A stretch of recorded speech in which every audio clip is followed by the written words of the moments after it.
We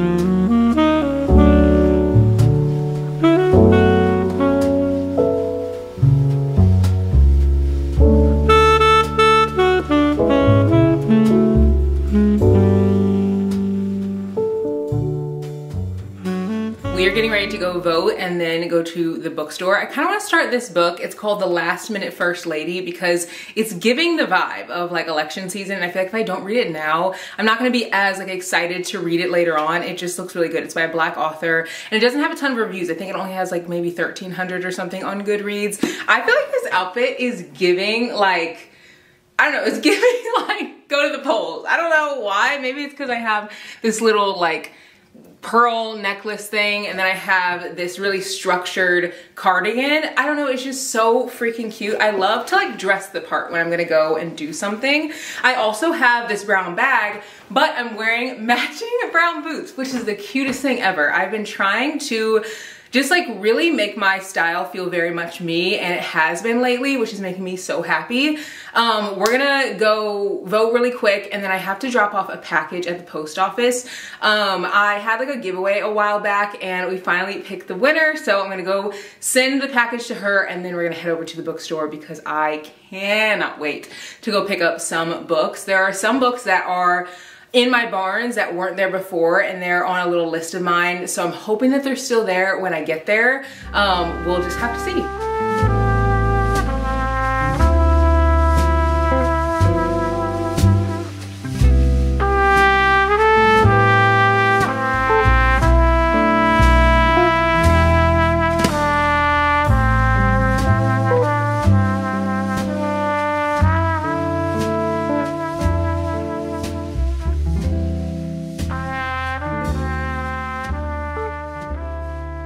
In one of my last vlogs, I was sharing like books from the Dollar General and stuff, and I was like so surprised by the prices. They were like really good, but I saw this book in there, Lilac Girls, and this was only $3 in there, and it is $18 in here, which is just so wild. I've never looked for books in there, but I think I need to go and look in there more, maybe look at different ones because the one I went to wasn't like that great. I already have a bunch of books in here and I've literally only been in here for like 2 seconds. I for sure want to get this one.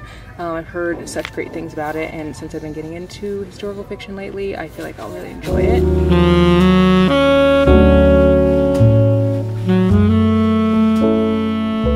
I'm always so surprised by what books are in the fantasy or in the romance section, because does this not look like fantasy to you? Like, it's literally called War. Like, sometimes I'll look at the covers and I'm like so confused sometimes. Like this, The Strange Hymn, this looks like fantasy to me. I don't know what it is. I feel like anytime I look for romance, it has to be something cute, like one of these, like colorful and pink and like bright. That's just like what I look for when I look for romance. I don't know why the other stuff just doesn't call to me. Like this looks like contemporary fiction. It doesn't look like romance to me.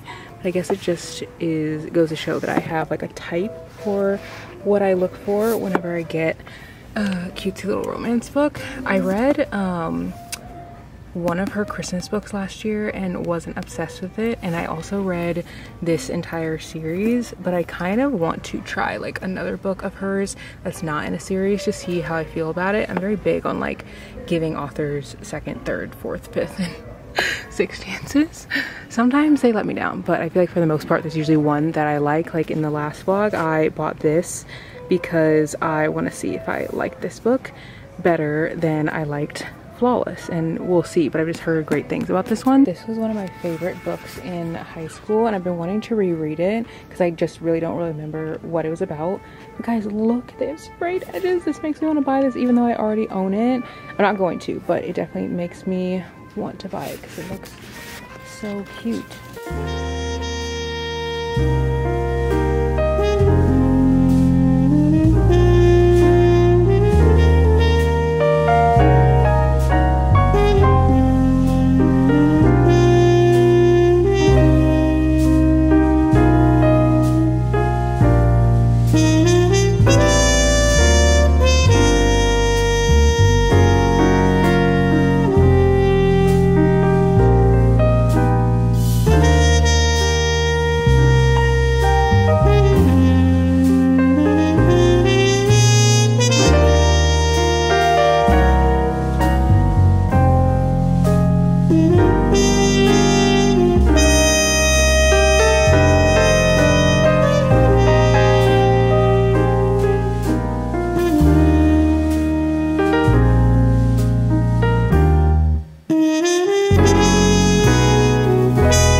getting ready to go to the gym this morning, but we have got to talk about this book. I'm like halfway through. I'm on chapter 19, page 256, and there are a total of 469 pages in this book. That is the longest Christmas book I think I've ever read, and I knew I was getting into a long Christmas book, but I never like to get into long books that I feel like are gonna be long, and all the reviews of this, just like people were loving it and they're like, it's so good. I'm not really having the best time, and it's not that I always have a hard time sharing when I'm not having the best time, and I almost didn't add this into the vlog just because I know so many people have enjoyed this book, but this vlog is for my opinions, good, bad, and all in between. I do try to share, like if I don't like something, like someone else who might enjoy it. This book for me, I feel like it's very focused on the characters doing this like competition in their small town, which definitely gives Hallmark vibes, and that's like usually what I really like to read about, but it's almost too focused on that. It's kind of like, there's a book, I forget what it's called. It's like the summer something, and I forget what it is, but they like play assassins all summer. This book has literally been 250 pages of them competing in this like small town Christmassy competition. And I just have gotten kind of a little tired of reading about the competitions because it's so heavy. Like they have banter and they like go back and forth, but it's really taken 250 pages to even get their perspective on how they feel about each other or anything like that. Also, you know that the main character, he's lost someone really important to him or people really important to him. And so I kind of thought that they would like dive a little bit into like his grief journey. Nothing too deep because I knew this was going to be like a fluffy rom-com. But I just feel like the main characters are so surface level that I'm not getting enough to like really care about them. It is funny. Like I will say it's funny. I have read Untying the Knot by Megan Quinn, and I will say I like that book better. I rated that book 3.5 out of 5 stars, but now looking back, like it would probably be if I did like ratings are like 3.8, 3.9, which I don't. I usually just do like 3.5, 4, 4.5, and so on. But like if I did ratings like that, I definitely would rate that book like 3.8. It was like a little higher than a 3.5, but lower than a 4. This book, I don't know. I don't know what I'm gonna rate it just because it is definitely not, I'm not really loving it. And I was like, I've never DNF'd a book, but I really, like when I first started this, I was like, why did I start this? And I'm in the Christmas mood. I'm in the mood to read something Christmassy. It's just this book in particular, I'm having a hard time with. And I also think it being so long is not making it easier. But getting ready to go work out. I'll probably read this a little bit later. I'm going to try to finish it today and start another book. And hopefully we can read some more books that I just enjoy a little bit more. I also did get a huge Barnes & Noble haul. There are like 6 books in here, so I'll show that to you guys whenever I get home. I just haven't had time to show you guys yet, but there are so many good books in this bag.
Showing you guys what I got from the bookstore, so I want to give you guys my haul now, but I did end up finishing this book. I just wasn't obsessed with it. I think to me, like, The ending was super cute and it definitely gave Christmas, and there were some parts that gave Hallmark vibes, but this book was so long. I think that was the only thing that I had a hard time with. It's like 462 pages, and a large part of it, they're doing like a competition.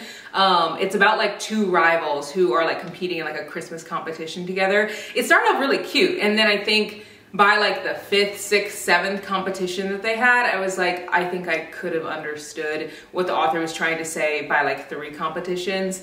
I did really love the love story. It was very sweet, but the spice kind of took over the story a bit. So yeah, I don't know. I've read Untying the Knot by her and enjoyed that book, but this one just isn't hitting for me. And it's not that I wasn't in a Christmassy mood, because I definitely was. It just, for me, I feel like if it had been shorter and a little less spicy, I could see this easily being 4 stars, but because it was so long, and I knew it was gonna be spicy going into it, but like I just didn't know it was gonna be that spicy. I think that those things are what she's kind of like making me not be as obsessed with it. I'll probably give it like maybe like 2.5, I think. And I hate like rating a book just like not high, which I feel like is a lot of the reason why sometimes I try to like stick to the authors I know and love, like Brittany Cherry, like, you know what I mean? Like the authors that I know I'm gonna rate their books highly, but I also want to try new books.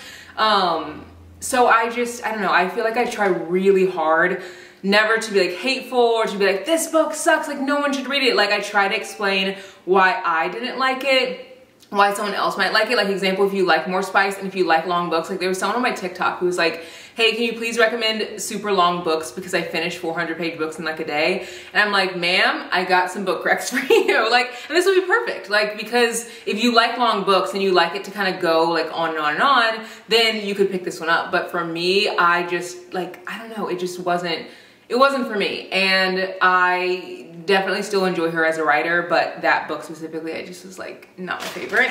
I don't know, I think the more I give reviews online, the more I struggle taking criticism from people, because like I've always wanted this space to be like a positive one. So I really try when I give reviews to just like give them in a positive way. But there's just some things that you just don't like, and like that's okay.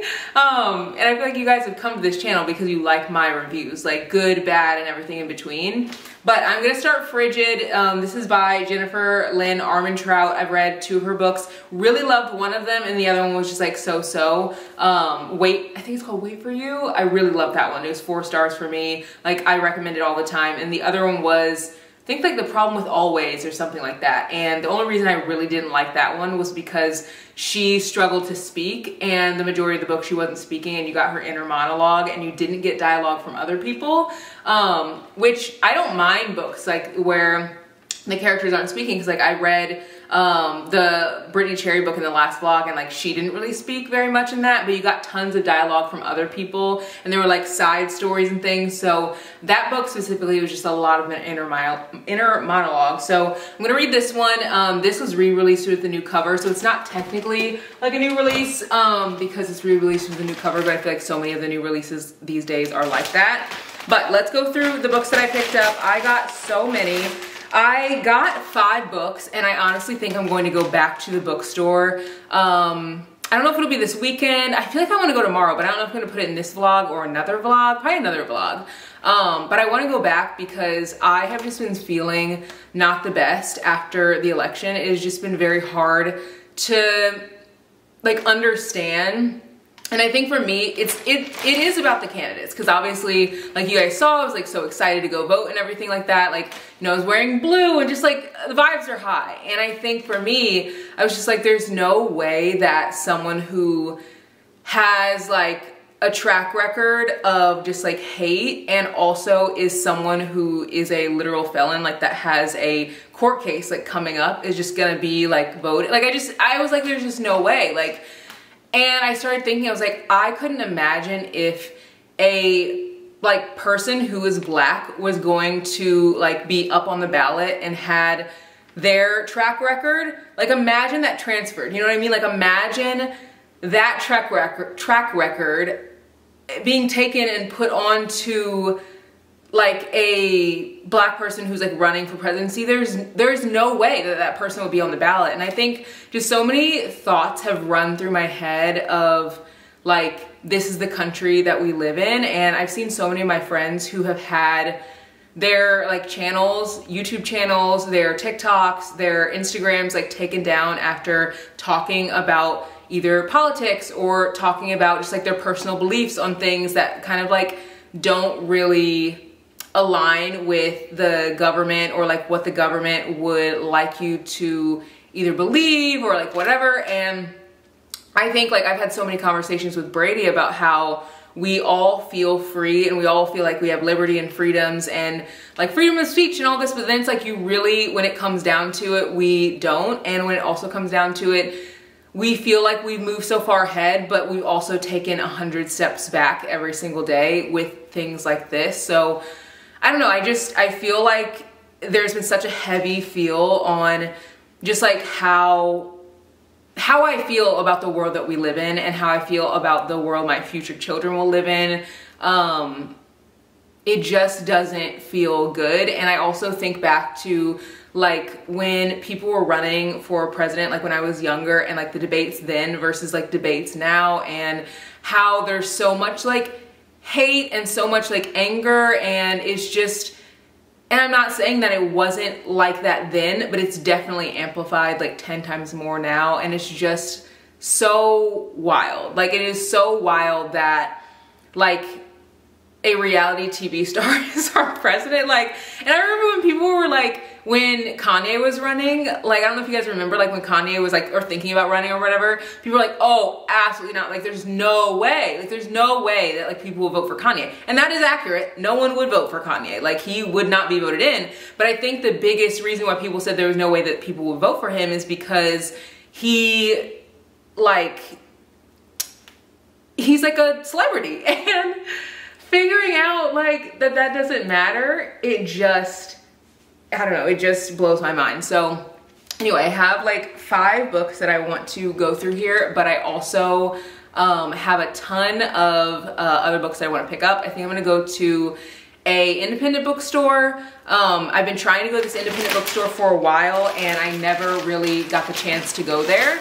So I want to show you guys the books that I picked up. I picked up a lot of historical fiction. I've been in a big mood for historical fiction lately.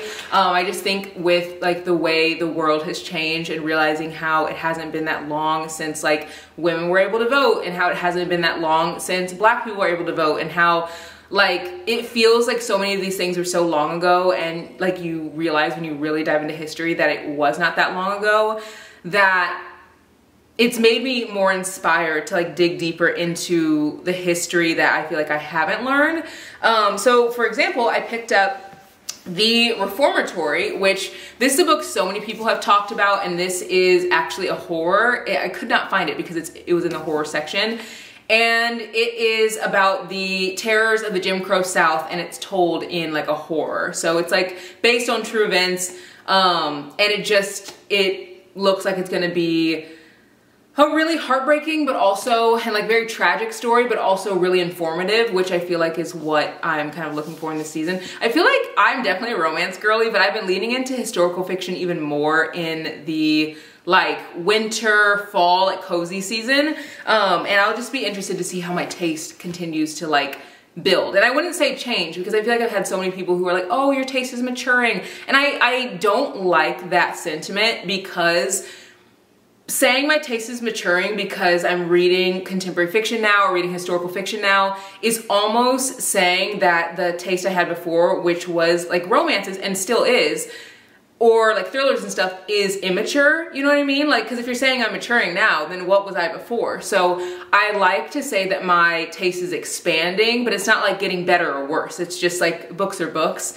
depending on, it doesn't really matter what the book is, just as long as I love it. I don't really care what genre it is, as long as I'm enjoying it. So I picked that up, and then one of you guys actually commented in my recent vlog that Homegoing is so good, and I picked this up. So this one looks like a really good story. I actually heard one of you guys on, I think it was on TikTok, you guys said that you read this book, finished it, and immediately started reading it again. So I want to read books like that. Like, I want to read books that I'm so immersed in that I just like don't want to put down, that feel real. And I think books that are based on like true events or characters or people or whatever, I think will make me feel that way.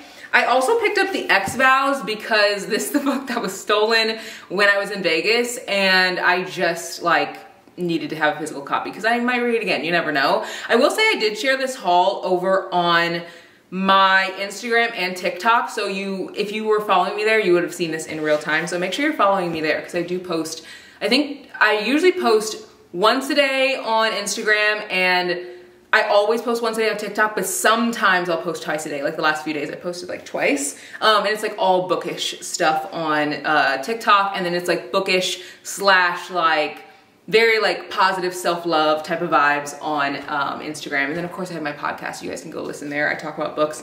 The recent episode that went up yesterday, it's going up Friday, but for you it'll be yesterday, is like my 10 before the end. And I've seen so many people who are sharing like the 10 books they want to read before the end of the year, and I haven't shared that anywhere. TikTok, Instagram, like YouTube, literally nowhere. So on my podcast, I'm talking through the 10 books I want to read before the end of the year. So you guys can go and listen there. I always link it in the description.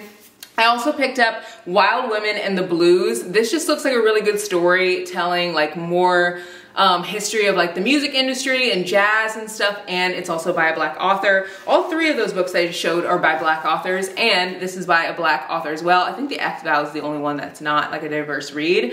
The American Queen, actually I found it in the Christian section, which I was very surprised because Vanessa Miller, this author, 2 or 3 of her books were in the contemporary fiction section, and I was like, I cannot find American Queen, but online it says that the book is at the store. So I asked the guy at the front desk, and he's like, oh, like I'll take you to it. Walks over to the Christian religion section, and he's like, oh, it's right here. So it'll be interesting to see why this book specifically was in that section, but her other books were in the contemporary fiction section. So those are all the books that I got. Again, I think I am gonna go to an independent bookstore very soon. I'll probably go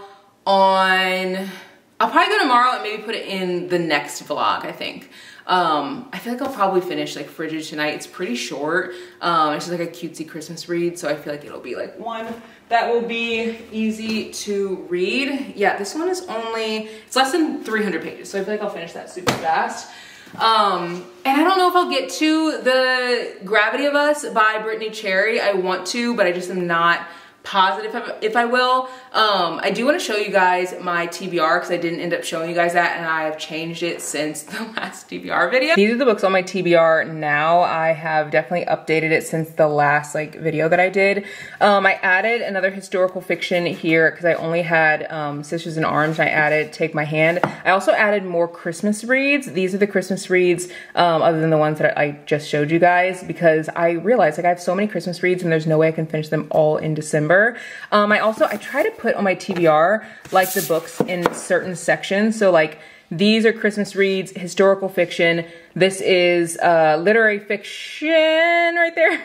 And then this is romance, and then these are thrillers. So this one's kind of in the middle because I heard that this one's like not literary fiction, contemporary fiction. I've heard that this one's kind of like contemporary fiction, so it splits the middle because it also is like romance vibes, but it's in the contemporary fiction section. But yeah, I added Blue Sisters. This I recently picked up, but I really want to read this like literally this month, so I just added it in. I also have heard that this book and this book are very similar to Love in Other Words, which is one of my favorite comfort reads, and I like to read it every year. So I feel like this will be a way for me to kind of feel like I'm rereading it without actually rereading it because I've already like reread it.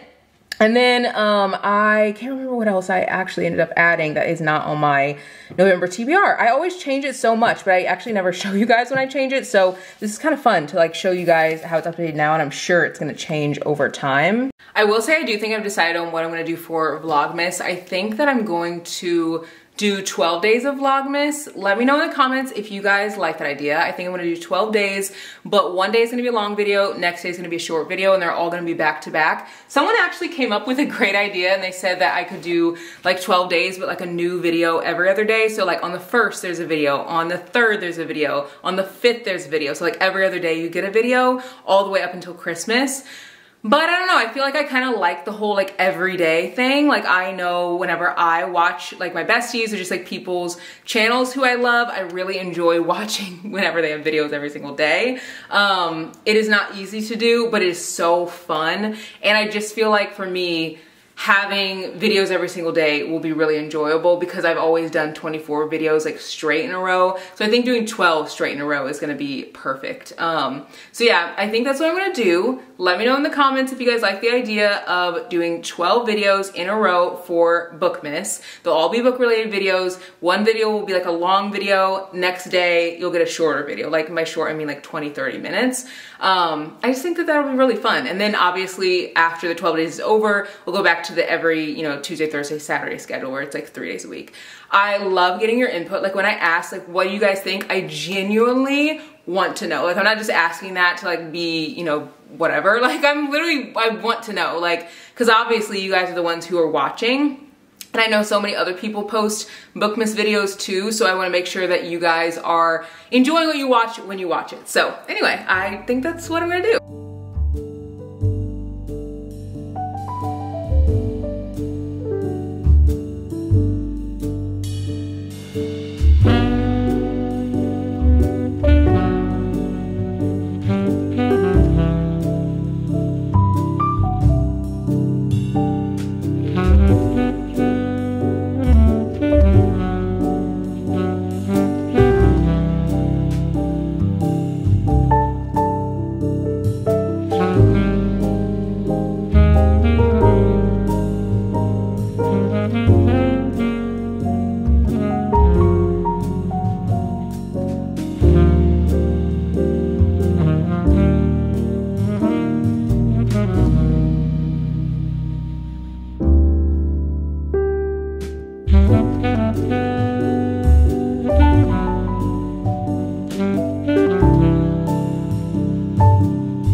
I have about 100 pages left in this book and I'm not really having fun with it.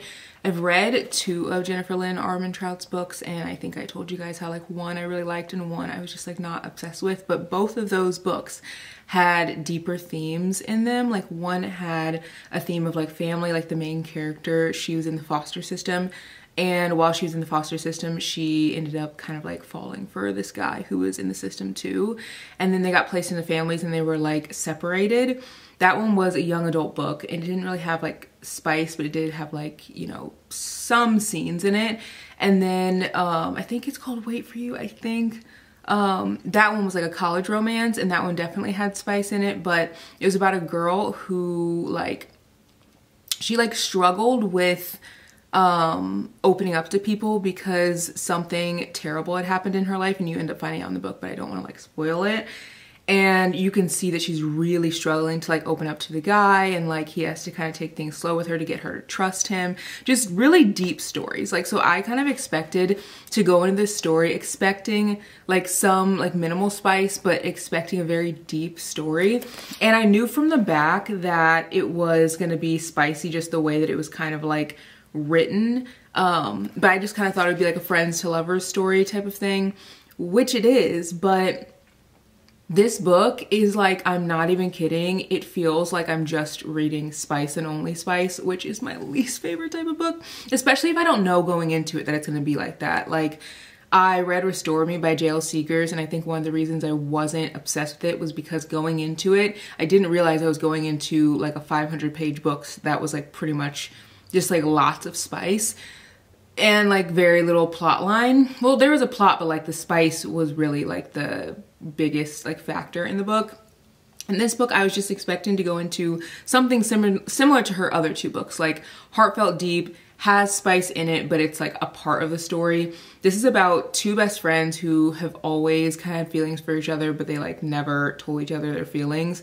And then they're supposed to go on this trip to this cabin with their friends, and they actually end up getting snowed in the cabin before their friends can get there. So like, you know, no power, like they can't get out. And so, you know, it just, I kind of knew what was gonna happen in the sense that like, oh, they're gonna open up and tell each other their feelings there. But I didn't expect it to be just like them just hooking up. But also, this book was written in 2013 and it really feels like it was written in 2013, which I think is kind of cool.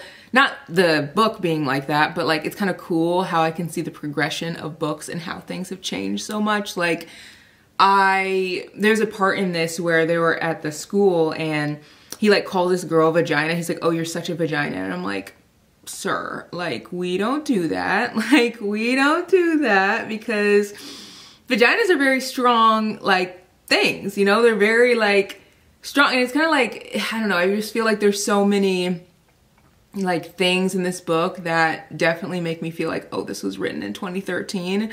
Like there was a point where she was like really drunk and he was like, oh, I don't wanna like, you know, mess around with you or whatever. And she was like, okay. And so then they like, you know, don't. And then there's another time where they end up like laying in bed together, and then he wakes up and his like hand is inside of her. And I'm like, did you get consent? Because you can't do that. Like, that's not cool. So things like that, it just is like kind of making me not obsessed with the book. It's giving like Wattpad, like 2013, 2010, like 2009. There's a part, I'm on chapter 16, so I have like 100 pages left. And there's a part where, and I don't want to like spoil too much, but I feel like if I'm saying there's spice in a book, I feel like you guys know that they're having sex. But there's a part where they're like having sex and she's just like, oh, like you're just so big. And he's just like, oh, I know it's gonna take you a while to get used to it. Like, like I just like was just like wanting to roll my eyes, because it's just giving, like, you know, the vibes. It's giving like 2013, 2009, where it's like, oh my God, he's so hot. Like he needs to like teach me how to do this. And like, I'm like this nerdy girl and he's this cool guy. It's like the same trope that I feel like you've seen a million times in like so many books. And I don't know, I didn't really like how the guy character, his name's Kyler, he's like the cool boy, but he's like not really nice. And I feel like now books with guys, you very much see consent, obviously, it's like bare minimum, but you also see them being kind and like sweet. And I feel like so much of the books in like this era were very much like bad boy, he's mean, but if he's mean to you, then like that means he likes you kind of thing, or like he wants to protect you. And I love that like authors have kind of flipped the script on that, and they kind of are like, no, like if he likes you, he's gonna be kind to you, he's gonna treat you well, he's gonna be sweet, and not just sweet in the bedroom, but just like sweet overall. And I don't know, it's just interesting. There is like a plot that is like kind of moving a little bit behind the scenes, that's keeping me somewhat invested, because like while they're here, there's some stuff that's happening in the house. It's not like spooky or anything. It's like just stuff that's happening in the house, but I can't explain it without spoiling it. That is making me want to see like how that stuff is happening. But I'm halfway through and it's like very, very small portion of the book. It's like not very much of the book. So I'm definitely gonna finish it, but I feel like the person who would like this book would maybe be someone who just really likes spice heavy books. Like if you're wanting to go into a book, you just want to read spice for the holiday season, pick this up. I just did not expect going into this book that it would pretty much just be that. Like I don't even know these people. Like really the only thing I know is that they were like going to this cabin to hang out with their friends, and they've always had a crush on each other, but like I don't know really anything else about them other than he's the cool guy and she's like the girl who like everyone called frigid, and they called her like a prude because she like never partied, and she like, you know, like the trope. So it just is very much fitting into a lot of the tropes from that time. So yeah, I don't know. I definitely will read more books from this author, but I feel like I want to read books that have come out maybe more recently, because I do feel like a lot of authors have switched up their writing. It is always interesting to me though, why authors will re-release books from this time period. I mean, maybe they don't read them again, I don't know, but I'm just like, do you feel like some of this stuff makes sense to release in 2024? Like the whole like them laying in bed together and like he like has his hand inside of her while he thinks while she's asleep, but then you find out later that she's like, oh, I wasn't asleep, I like that. And then it's like, I don't like that. Like I don't know, I don't like that. Like we need consent, but we also need very like plain like as day consent, because I feel like so many people read books like this, and granted, I never want to say like take a book and like you should use that as how you govern your life, you know what I mean? Because there's tons of things in books like falling in love with murderers or stalkers and stuff that people aren't gonna like abide by. But I do think some things in books, specifically with consent, can be things that people kind of hold on to, and they're like, oh, well, this is normal because like this relationship is a normal relationship, you know? Like it's not like a stalker relationship is not a normal relationship. Like we know going into like a book like that it's just like we're reading that for just giggles or for fun or maybe spice or whatever. This is like a fairly normal relationship where it's just like two best friends who've been best friends forever, that kind of thing, and they're just like having feelings for each other. So like I feel like sometimes people will take bits and pieces from books and they'll be like, oh, that happened there, so like it's okay if that happens to me. And I don't know, it's interesting. It'll be interesting to see how I feel by the end of it, but I feel like once I finish this, I need to start something that I'm really gonna be hooked into, because both these two books in this vlog just haven't been my favorite. And sometimes that's just how the cookie crumbles. Like I always want to be honest, and I did at one point think like maybe I should just like not put these books like in this vlog and like read something else. But like this is honestly what I'm reading this week, you know, and I don't want to like be dishonest about that and like put this book down and pick something else up because I want to find like a good book. Because sometimes when you're reading, you just don't find books that you enjoy. But that's okay, like that's okay. You can either DNF them or finish them like me and try to see if maybe the ending will like change your perspective. This might, because they do have that little added aspect that I was telling you about, where there's like something going on with the house. So maybe that'll like pull me in and make this like a better read that I would recommend. But as of right now, I feel like I'd only recommend it to someone who's just like wanting a book with lots of spice. Because it's like so much spice, and it's so, I mean, if you like books like that, maybe that give the like, oh, he needs to teach me, and I'm like so like quiet and meek and like, you know, inexperienced, like maybe that's your thing. But for me, I'm like, we left that back in 2013, because like women can also be very like empowered in the bedroom. They can be confident in the bedroom, like, and I mean, they can also be like this character as well. But I feel like so often during this time period specifically, you would read a lot of books where all the women are like, you know, in the bedroom and they just like don't know what they're doing, but then all the guys do, and they just like hook up with whoever, which is literally these two people. But then the girls who hook up with guys, they're considered girls who are like fast, and like there's like a popular girl, and I guess she like hooks up with a lot of people, and she's like, oh yeah, like I want to be more like her. And he's like, no, I'm like glad you're not like her. Like, you know, I've never like given myself to her like I would to you, because like, you know, whatever. And maybe it's because he loves her, but it kind of seems like they're alluding to because this other girl is like kind of fast.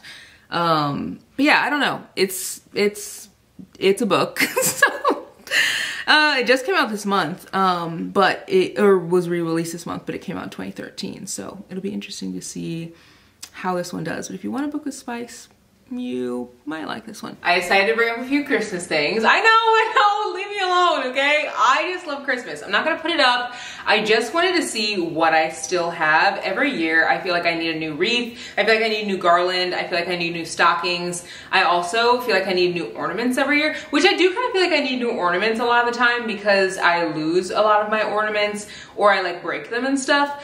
But I definitely don't need a new wreath. This wreath is beautiful. I don't even know where I got this or when, but I've been using it for a few years because I always say like, oh, I need a new wreath. And then I'll be in the store and I'll be like, actually, I think I have one. I did that for fall, like this year. Whenever I was like at Home Goods getting like fall stuff, then I actually came home and realized they don't have a fall wreath, or either I threw it away or I don't know, it's like lost or something. But I do have a Christmas wreath. I want to remind you guys, if you're thinking about like decorating for Christmas, look at what you have first before you go and buy new stuff. I feel like a lot of the stuff that we have is actually still in good conditions. We just don't feel like going to get it. But this wreath is so pretty. I've been thinking about maybe putting up a wreath inside. I've seen some people do that. Like right here, would this like look weird? Is that weird? I think that's kind of weird. That's probably weird. But I've seen some people do it where they put up a wreath inside and they put one outside too. I like mine outside, but I have such a beautiful like stained glass like window on the door that I don't like to cover it a lot of time. Or if I do, it looks kind of like weird. So yeah, I don't know. I just want to put this up, but I just don't know if it's gonna like look good right there. I also have obviously the stockings. It's kind of sad because we have 3 stockings obviously, and one of them is Bane's stocking.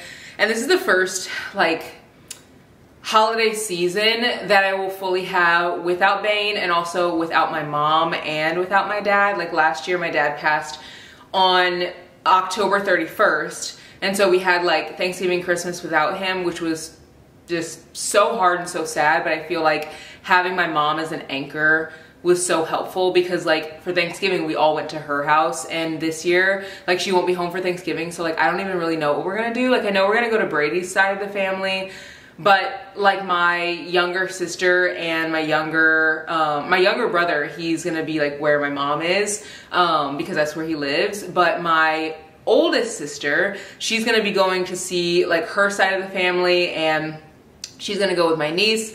And then my second oldest sister, she's gonna be going with her other side of the family, like her husband and stuff. And she's in New Orleans and they're all there. So it's really just gonna be my youngest sister and my older brother. So I just don't know like if I'm gonna have like a dinner here. I texted my sister today and I said, hey, like, are you working Thanksgiving? Like, what are your plans? She's like, I don't really know yet, but I'll let you know. I'll get my schedule probably tomorrow. But it's still like such a big undertaking, and it makes me really emotional, like sad when I think about it, because things are just so different. Like this year, if we do Thanksgiving, it's gonna be so disjointed. It'll be like 2 of my siblings. My youngest sister probably won't be able to stay as long as I want her to, and then my older brother, he lives like an hour and a half away from here. I know he's not bringing any food. And my younger sister, like she usually brings like a green bean casserole to my mom, so she'll probably bring that. But like, are we gonna go out to eat? Am I gonna like host here? But then if I host, we also go see Brady's family every year. So like, what am I gonna do, kick them out? Like, I don't know. I would love to hear you guys' thoughts on what you do for Thanksgiving. You don't necessarily have to tell me what I should do for mine, because obviously my family dynamic is very different right now. But I would love to hear how you navigate your family and like just the holidays. I feel like the holidays I've always kind of had under wraps, because my mom lived in this town and then Brady's family lived like an hour north of here. So it wasn't super far, but now it's just super different. My mom is coming back for Christmas. She'll be back for a week. So I'm really excited about that, because I was like, I don't know what I'm gonna do for Christmas. Like, I have no idea. So I don't know. I want to get together with my siblings. Otherwise, if I didn't get together with my siblings, I would just want to go see my mom. But we also just went and saw her like last month, and like my siblings are here. So like I want to see my siblings too for the holidays. It's just hard when everyone's so like all over the world, like, and everyone isn't in the same place. And like, I don't even know if I think my sisters are going with like their other sides of the family. So I don't know. Let me know what you guys are doing for Christmas. If maybe you lost someone in your family that was kind of like your anchor, or someone maybe has moved, or you've moved, or you're married. I don't know. I just would love to hear your Thanksgiving stories and like what you do, or Christmas, because for me, Christmas and Thanksgiving are such big holidays and they've been so important. But I've never had a Thanksgiving season that is like not one where I can't see both sides of the family. Like every single year for pretty much my entire life, I'm not kidding, for my entire life, I've seen my family for every Thanksgiving, every Christmas. And I feel so blessed to be able to say that because I know that that's not the case for everyone. But as a 32-year-old woman, having to have these changes this year after such a like hard loss and after like, you know, all those changes, it feels even harder because I feel like the holidays are hard and like birthdays and things like that are hard because you're remembering those memories. But when you're with people you love, you can all kind of remember it together and like be there for each other and like lean on each other emotionally, but like they're not here. So my younger sister and older brother, they are close to like my house, which is nice. But yeah, so let me know what you guys are doing. I haven't decided when I want to start decorating yet. I literally texted Brady while he was at work the other day. I was like, hey, you know that TikTok where it's like, hey, like, I literally texted him and was like, hey, can we put up the tree early this year? Like, are you cool with that? We put it up early last year, but we've always been the type to put it up the day after Thanksgiving. But Thanksgiving is so late this year that if we put it up the day after Thanksgiving, we wouldn't even have a full month with our Christmas tree. So I just like don't want to do that. Like, I want to put it up early, and I kind of want to make it a tradition to put it up like a week early. And I think the reason for that is like, a lot of people don't understand how much work it takes to actually get a tree up. Like, it's fun, but like after Thanksgiving, like cooking, traveling, like, you know, being around family, like all this stuff, and then you come home the next day, you go get a tree, you let the leaves fall, you put up the decorations, you put up all of your house decorations. Like, it's just a lot in one weekend. And I kind of would love to get the tree maybe a week before, let the leaves fall, put the lights on, and like get the decorations up around the house. And then whenever Thanksgiving comes, like, I'm not home anyway. Like, we're literally at our either Brady's side of the family, or like I'll be with my siblings or something. Like, I probably won't be home, at least I don't know. I'm assuming, because that's how it's always been. Like, I've always just been at mom's. So it doesn't really even matter. It's not like it's taking away from Thanksgiving to have the tree up, and it just like makes things a little bit easier, because then when I get home, it's like, Thanksgiving's over, it's Christmas, like I'm ready. So it makes it easier. And then like last year our tree was already up, so whenever I came home the next day to kind of really get in the Christmas spirit, I just made like some Christmas cookies, and like I wrapped some Christmas presents. So I did like more fun stuff. Like, I put a few more ornaments on the tree, but it was like pretty much done. But like, it wasn't like the hard part, which is like hauling in the tree, and then you get the branches everywhere, and like, you know, you gotta pull out the stand, and like, oh, where's the stand? Like, did we put it in the right place that we were supposed to? Like, it just was the fun thing. So I kind of want to do that again this year. I do have these stockings again.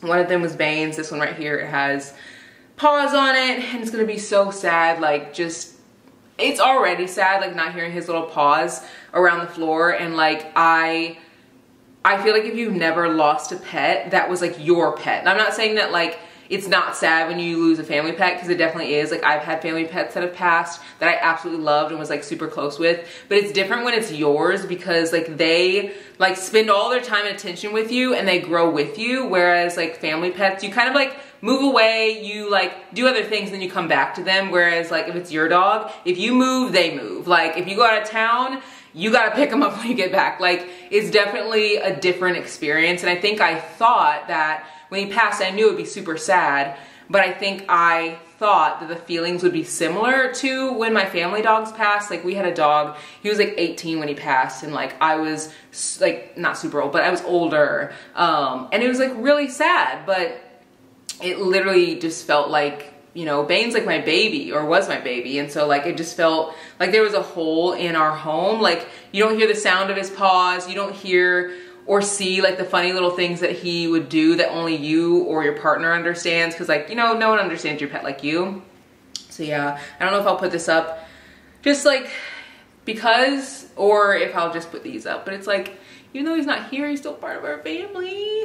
I don't know. I mean, we got him at 10 weeks old, and we were 20, I think, or 21 or something. Yeah, 21. Yeah, I think. Yeah, 21. Because he passed when I was 31, and we had him for 10 years. But yeah, we got him, and like we moved in together like right after we got him. So like, he has been such an anchor in our relationship too. Like, anytime we go on a walk, like, you know, we do our like, you know, daily walks and stuff. If you follow over on Instagram, you've probably seen those. He's always walking with us, and it's just like, you know, he's not with us now, so it just feels very different. So So yeah, I don't know if I'll put this up or not, but it's a lot of emotions. Obviously it's been a week to the day since my dad passed, and you guys have seen me go to the bookstore a lot, and I will be continuing to go to the bookstore a lot. I feel like it has been such a escape for me to read, and for me to just like get cozy and enjoy a world that is not my own.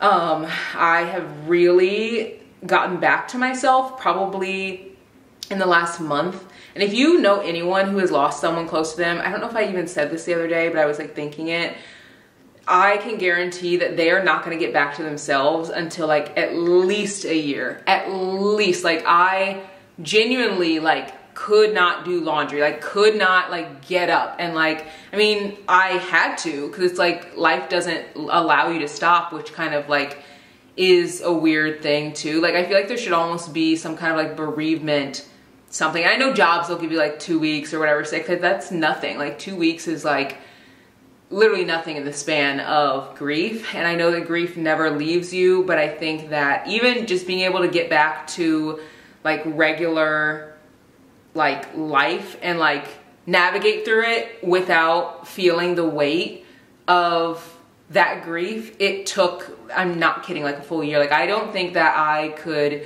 like when friends would have like hard things going on, like there were many times I didn't have the capacity to hold that and hold space for them, because I'm like, I barely got dressed today. And I feel like I didn't really know much about grief like this going into it, because like I'd lost grandparents, but I feel like that's very, very different. Unless maybe your grandparent was like a paternal figure who like took care of you or something.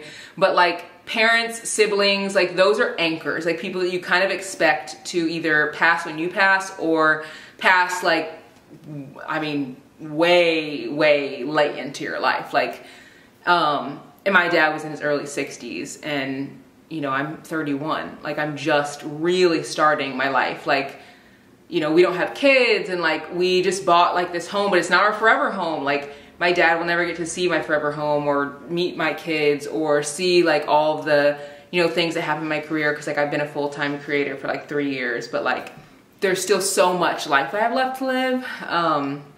So it just feels like really wild. But I feel like there's a brain fog that you get, and I never really saw anyone talking about that anywhere. I guess I just didn't look it up, but like I've never, like I've always had a very clear, like clear thoughts, like clear, like wake up, do this. And there were so many times where I was just like forgetting things, or like someone would say something and I'd be like, huh? Like, wait, hold on. Can you say that? And like say it slower. Like, it's like this fog that is just like over your brain where you can't like, there's like a bird or a squirrel going crazy out there. I don't know if you can hear that. It's like, but there's like a fog that is just like over your brain, and doing simple tasks takes so much brain power. And like, if you just know anyone who has lost, I just really encourage you to, like, I feel like the things that I wish I could have told someone, and obviously you don't know until you know, and like most people don't recognize what they should do for friends who are grieving until they have maybe lost someone, and they're like, dang, I didn't show up for them. I should have showed up for them better. But just be there, like show up with things. Like I feel like the easiest thing to do is just like show up either with your physical self, or if you can't physically be there, show up with like what you feel like they need, like food. Randomly like DoorDash soup from Panera to their house and be just like, hey, you know, you probably like are in the fields or whatever, like I just want to send this to you. And like flowers are beautiful too. I think that flowers are great. If you send flowers, send them with a vase so that person doesn't have to think and do any extra work. We had friends after my dad passed that sent like barbecue, and like that was something that was just like amazing. We ate on that forever. Or just like, just be there, like send them a text, say, hey, like I'm thinking of you, like I know there's nothing I can do to take away your pain, but like it has to be so, so hard, and like empathize with them. I think I saw this thing, I think it was by Brene Brown. I think I've told you guys I used to teach like behavioral training and stuff for families who had like children in the foster system or like had different disabilities. And one of the things that we like really learned was how valuable empathy is. And there was something in the training, it was like a video by Brene Brown, and it was like with someone who was like fell in a well. I don't know if you've seen it before. Maybe I'll clip it if I can find it, but they like fell in a well and they were just like, oh, sucks to be down there, like sorry, like dang, wish I could help you out. And then another person who came by, they like gave so much empathy and they were like, let me get down in there with you because that's gonna be like the best way for me to help you. And I think when you get in the trenches with people, it's awkward, it feels weird, but it also is like the most helpful to the person. So what is empathy and why is it very different than sympathy? Empathy fuels connection. Sympathy drives disconnection. Empathy, it's very interesting. Teresa Wiseman is a nursing scholar who studied professions, very diverse professions where empathy is relevant, and came up with 4 qualities of empathy. Perspective taking, the ability to take the perspective of another person or recognize their perspective as their truth. Staying out of judgment, not easy when you enjoy it as much as most of us do. Recognizing emotion in other people and then communicating that. Empathy is feeling with people. And to me, I always think of empathy as this kind of sacred space when someone's kind of in a deep hole and they shout out from the bottom and they say, I'm stuck, it's dark, I'm overwhelmed. And then we look and we say, hey, you climb down. I know what it's like down here. And you're not alone. Sympathy is, ooh, it's bad, no. You want a sandwich? Empathy is a choice, and it's a vulnerable choice, because in order to connect with you, I have to connect with something in myself that knows that feeling. Rarely, if ever, does an empathic response begin with at least. Yeah. And we do it all the time. Because you know what? Someone just shared something with us that's incredibly painful, and we're trying to silver lining it. I don't think that's a verb, but I'm using it as one.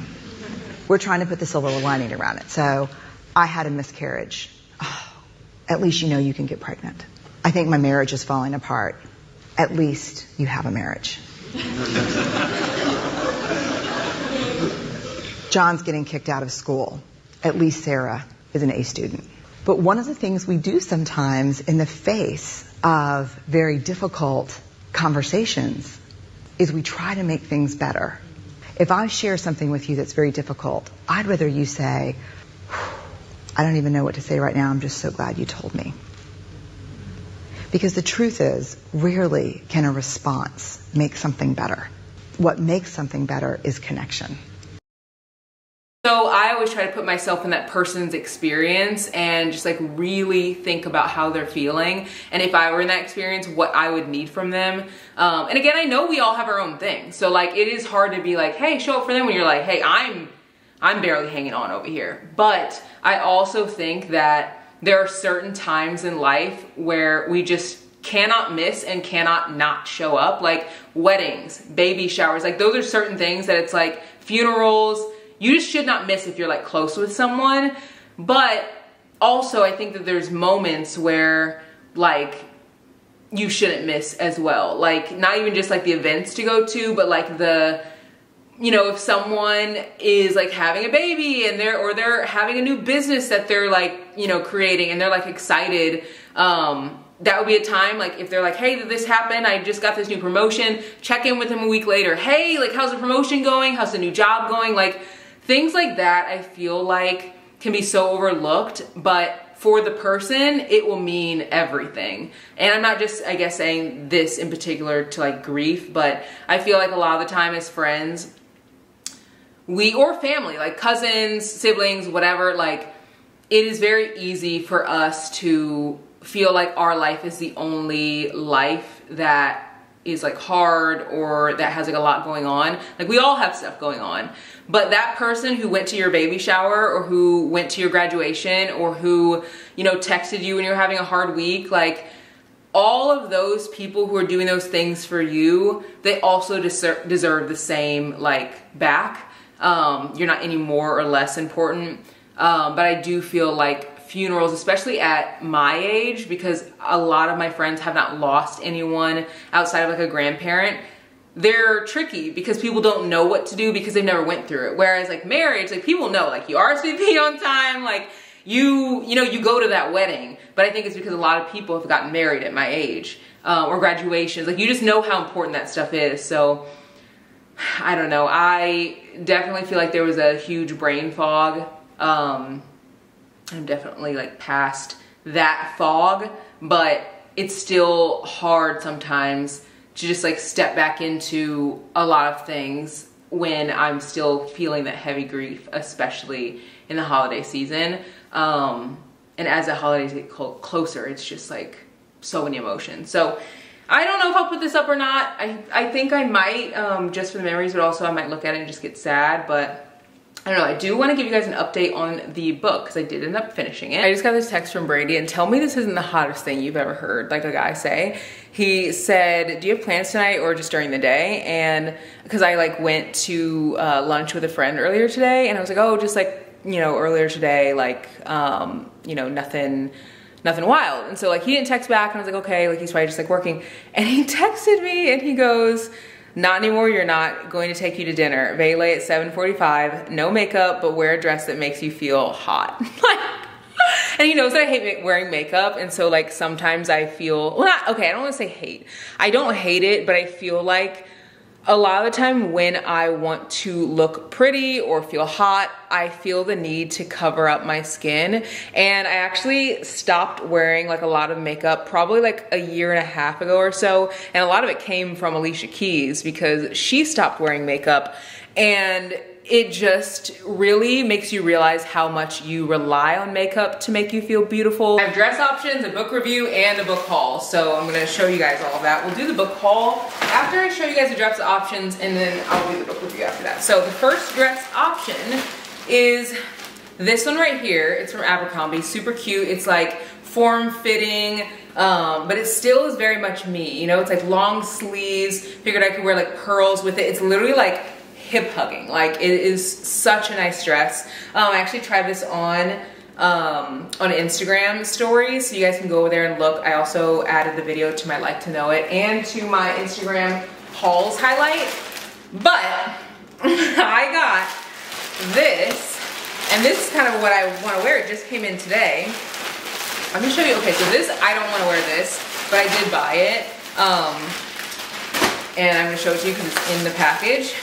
So I thought that this would be so cute for the holidays. Like, I mean, does this not look so cute? These are both from Abercrombie. Like, this is so cute. I hope this fits, but it's a skirt. I figured I could throw a sweater on this, like wear some big tall boots. I just feel like this is literally gonna be perfect. And again, it's a skirt, but from the back it looks like a skirt. Like that does not look like a skirt. I'll link both of these below. It has the shorts underneath here. Versus, like this literally is like a skirt thing, but sometimes I know skirts, they have like the back part turns into shorts. I don't like that. Like I don't want to feel like I'm 5, you know, like make it look like a skirt, but just put some shorts underneath. And they're red, super, super cute. I hope this fits. I'll definitely let you guys know if it does. It's a medium. And then the dress that I'm thinking about wearing, okay? So this is the dress. It just came in today.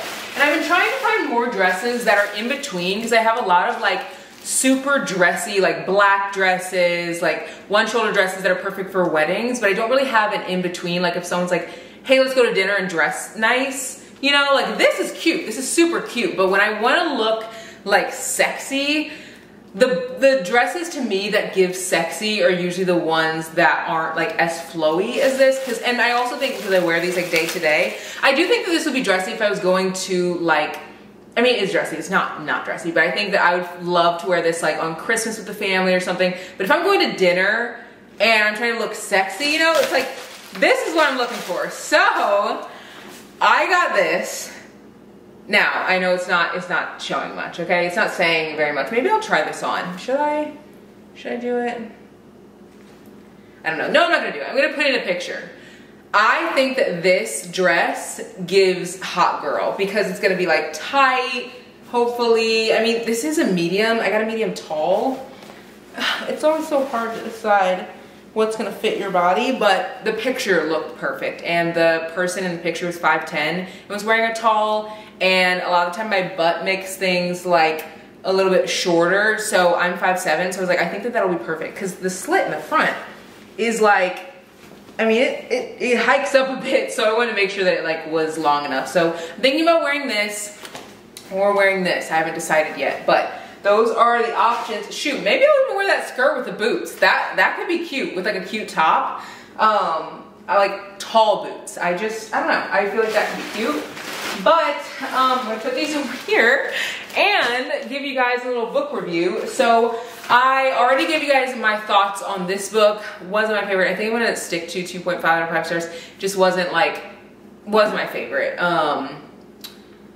I don't even know if I would recommend this, only because it's so long, but I do know someone would like it. So I have a hard time being like, oh, if it's under 3 stars, I'm not gonna recommend it, because someone will like it. Someone who likes long books and someone who likes lots of spice will enjoy this. This to me was way too long, and I feel like she has better books. But I read it, finished it, and again, I know some people will like it. It just wasn't my cup of tea. Now this book, when I got into this, I was like, you know, I had a lengthy little chat with you guys saying I wasn't sure how to feel about it.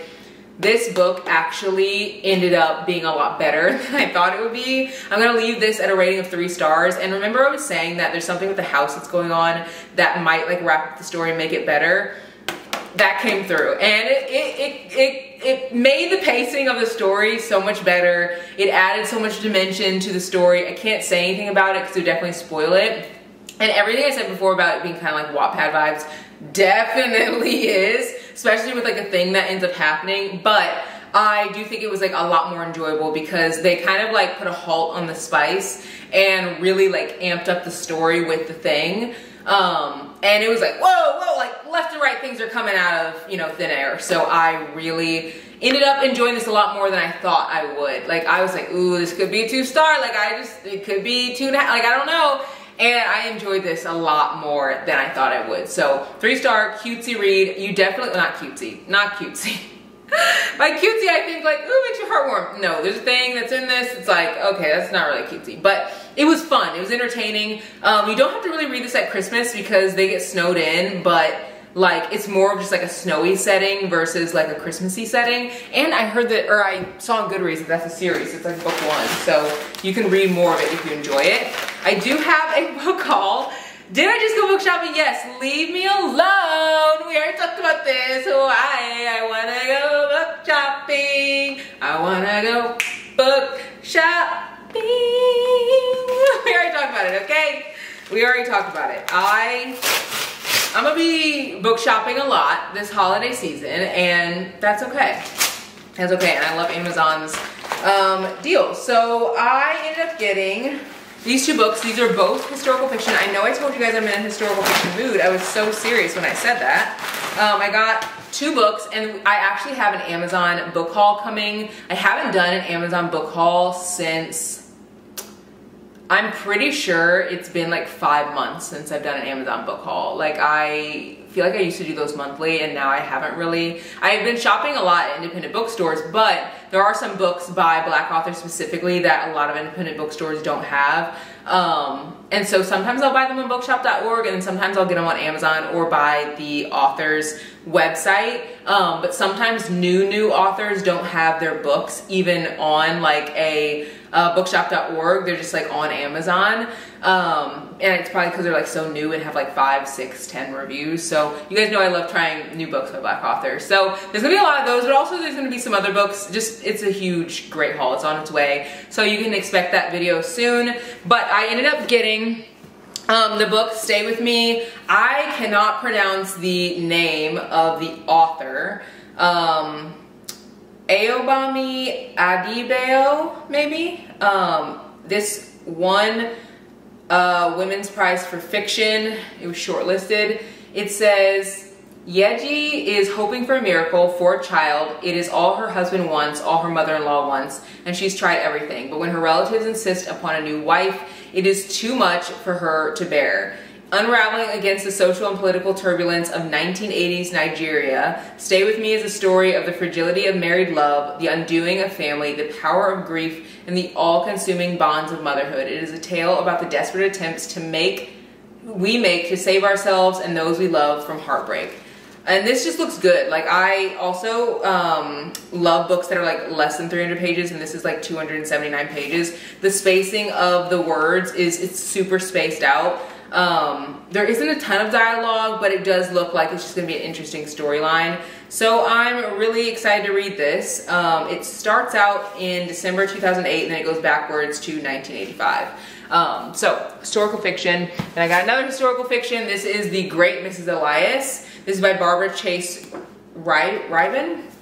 And it says, a murder, mistaken identity, a glitzy 5-story, 20-room mansion on Central Park West. This is the beginning of an odyssey moving back and forth in time to reveal the dangerous secrets of Hannah Elias, a mysterious woman who rose to become one of the wealthiest black women of her time before her spectacular fall. Born in Philadelphia in the late 1800s, Hannah Elias sheds her past and slips into a new identity in New York City, where she accumulates her wealth as a robber baron.